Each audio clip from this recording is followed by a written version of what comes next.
Hello, everyone. Today we will discuss the allowable bearing capacity check for the two adjacent footings. It could be cribbing, tonnage. It could be outrigger, crane outrigger, dunnage, or any axial load coming on top of their two adjacent footings. So, for example, I have two different cribbings here. One is experiencing like 300 kip, the other one is experiencing 55 kip. Um, so the agenda is to check the allowable bearing capacity is more than the bearing capacity that is required, that is applied like due to the load. So we do not have the punching share or excessive settlements due to this load. So first of all, I drew a sketch with an example like both tonnage are 3 feet apart, and I want to check 3 feet below the ground surface. GS is representing the ground surface. So pressure at 3 feet below the ground surface due to the loading at cribbing one, which is 300 kip divided by. So I'm assuming as the influence line due to the load is 1 to 1.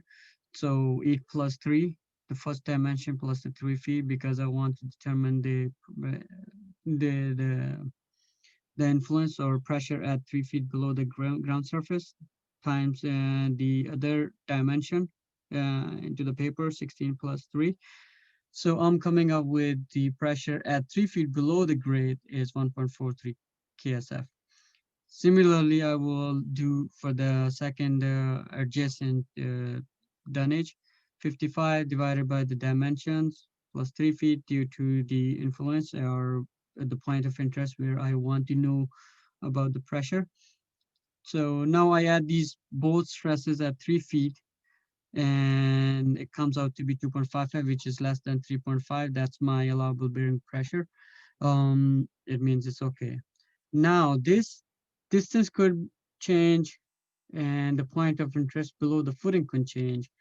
So what I did is I just threw a couple of examples at 2 feet below the ground surface to see how will be the um, the applied actual bearing pressure due to the applied loading at 2 feet below the ground surface. So I just ran the example, 1.67 plus 1.53, it comes up to be 3.2.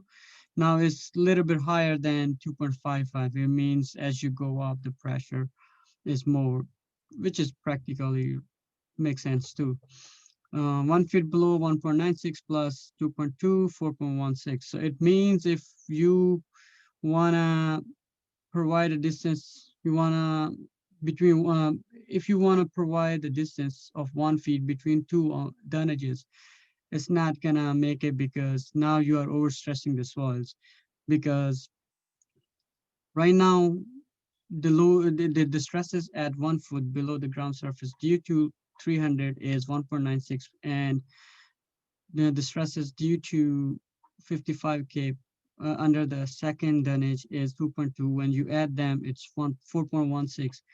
Now, actual stresses 4.16 are more than the allowable bearing stresses. So it means you cannot allow them to put these two tonnage very next to each other because it will cause the overstressing. That was the whole agenda, to provide few examples to see how much pressure will increase and how much is the distance between the two tonnage are appropriate. Similarly, the next example is this one. I did not added the weight of the cribbing. If you want, that's why I put this one. Weight of the cribbing is neglected in this example. If needed, it should be added to the P, and then it's gonna be more. So uh, that's the standard method of finding the actual pressure below the surfaces to see if we are overstressing the soil underneath due to the adjacent footings. Thank you.